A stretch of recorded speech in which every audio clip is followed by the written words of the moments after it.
Good evening, and welcome to another episode of Tales from the Darkness. Gather round and try to stay in the light.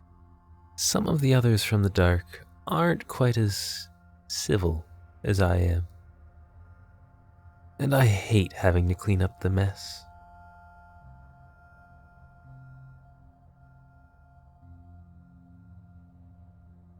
The Carrot and the Stick by Bo Bandy.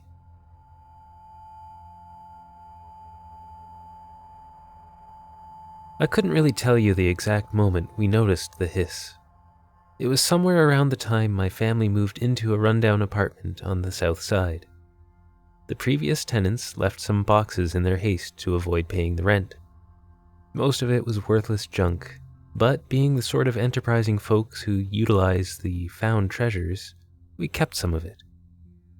We were almost penniless, and every little bit helped. One of those items was a small plastic doll. It was the sort of cheap Barbie knockoff you'd see in a dollar store clearance aisle. My sister played with that ugly hunk of rubber more than any other toy she ever had. She eventually developed an unhealthy fixation on it, but just like a child's security blanket, it wasn't going to be easy to separate her from it. Around that time, we first noticed a very creepy, irregular hiss in the apartment.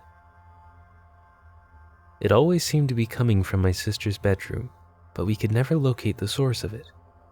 No one made the connection with the doll, because it wasn't the sort of child's toy that came with a sound module. It was too cheaply made for that. And it's not like it's some very evil-looking ventriloquist dummy or a voodoo doll either. It wasn't threatening at all. It was just an ordinary-looking girl's fashion toy. A few times my mother tried to toss it in the trash, but Tracy threw a hissy fit once she noticed it missing. Strangely, Tracy found it herself buried deeply in the garbage. How she knew to look there, we didn't know. Mom quickly learned that Shelley was off-limits to her spring cleaning. The three of us made do with whatever we could. Money was very tight for a mother and two daughters on a single-parent income. I wasn't old enough to work, and Mom was killing herself slowly at a thankless, low-paying factory job. Honestly, the mysterious noise wasn't in our top 100 worries. Having enough to eat far outweighed some unexplained sound. We just shrugged it off as bad plumbing or a flooring quirk of our dilapidated apartment building. Tracy had been telling us the doll spoke to her all along, but we just nodded dismissively. That's what they do, we assured her. Neither of us dreamed she was serious. We chalked it up to a vivid imagination of an 8-year-old girl with a shortage of fun things to play with. One day I heard it again and decided to investigate a little deeper into what was causing it. My sister was on the floor with her friend against her ear, like it was a telephone receiver.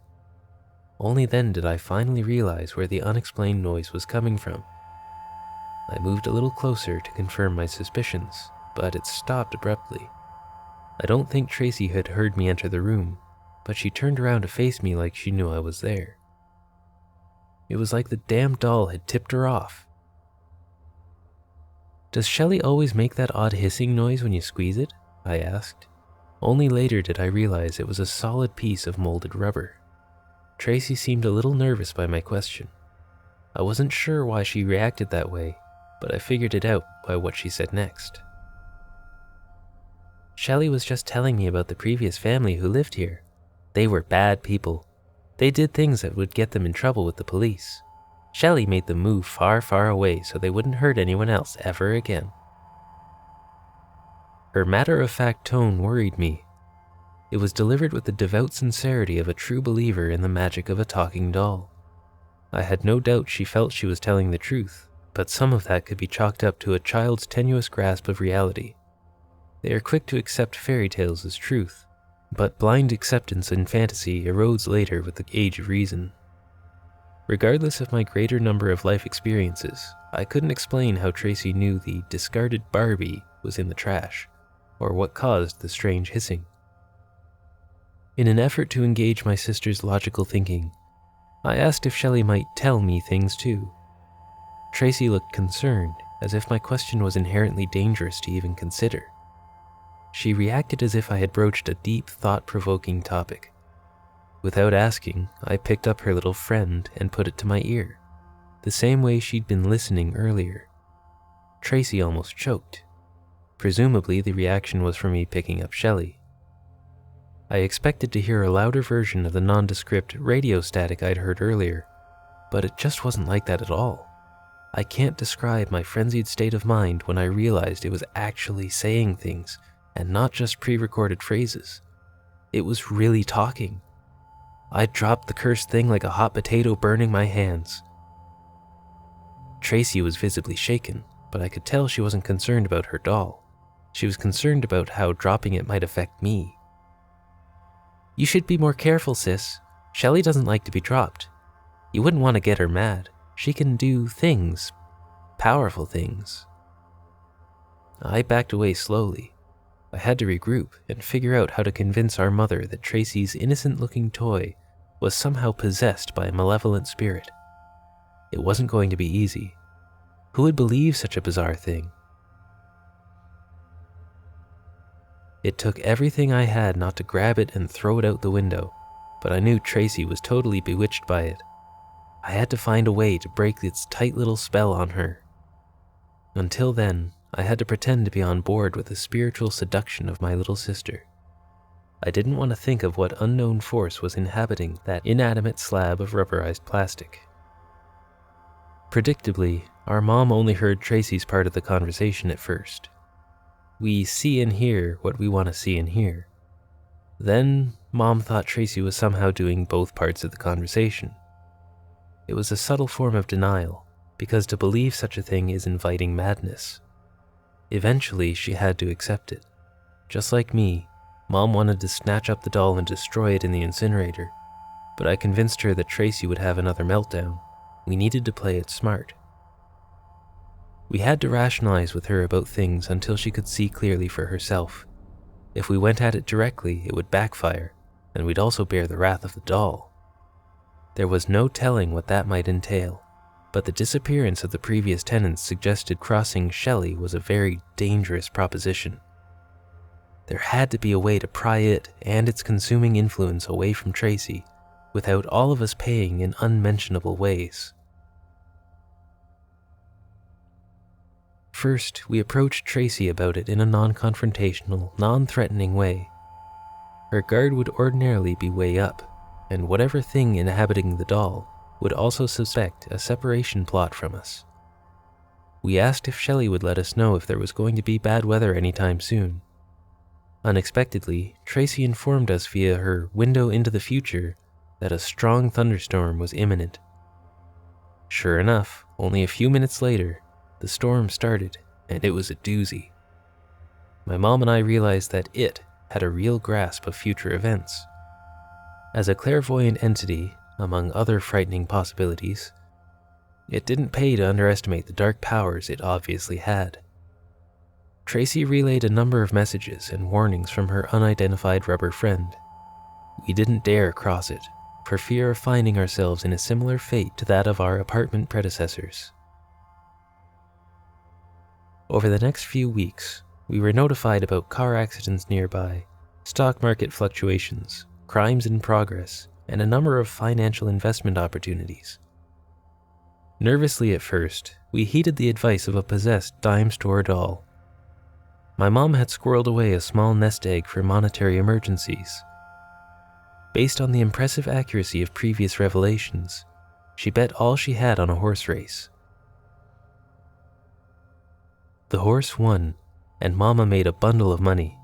Shelley had done right by all of us, but we were still very nervous about it being so close to Tracy. With as much tact as she could muster, Mama asked my sister to inquire what Shelley was. Tracy was puzzled. She saw the world in a very linear way. On the surface, Shelley was just a talking doll. She wasn't old enough to realize it was a thing that shouldn't be. "Just ask her what she is," I reiterated. "She'll know what we mean, okay?" Tracy nodded and whispered approximately where the doll's ear would be if it was a living creature. She then switched places and put her ear against the mouth to hear the response. Immediately, her eyes lit up in an expressive recognition of a significant point. Mom and I couldn't begin to imagine what the doll told her. Frankly, we were terrified at the possibilities. Shelley says the truth to your question wouldn't satisfy you. You either trust that she has been benevolent, she stumbled over the word, but we knew what she meant, or you do not. She says you'd be wise to tread carefully. She can be an invaluable asset or an unrelenting enemy. Mom and I looked at each other and swallowed hard. The way Tracy tripped over how to say enemy might have been cute under more innocent circumstances. It was our worst fears imagined. Actually, it was much worse than that. Neither of us could have dreamed of such a thing. Some unidentified spirit had taken up residence in my sister's doll, and more importantly, deep in her heart, an uncertainty about this creature's potential for malice had been confirmed with that thinly veiled threat. Shelley meant business. With the money Mama won at the races, she was able to move us to a much safer neighborhood uptown. Any thought we might have had of accidentally leaving Tracy's creepy little rubber friend behind was quickly squashed. We were reminded that the money-making and safety tips from Shelley were a prime example of the carrot. With it being spelled out in those terms, we didn't want to discover the sting of the stick. We reluctantly decided it was in everyone's best interest that Shelley stay with our family as long as she desired. It's an uncomfortable situation, but we know the rules now. Last week, she arranged for Tracy to receive a full tuition to a prestigious private elementary school. That's another gift which we can't be critical about. If you'd told me a year ago that my family would be accepting supernatural protection and spirit guidance from a whispering rubber doll, I would have thought you were mad. Now you probably think I am. That's just fine. Just don't make Shelley angry. You wouldn't like her when she's angry. Thank you for watching. I hope you enjoyed this episode. If you did, don't forget to hit that like button and subscribe if you want to hear more. If you want to hear your story narrated, feel free to send it to storiesofdarkness55@gmail.com. And as always, pleasant dreams.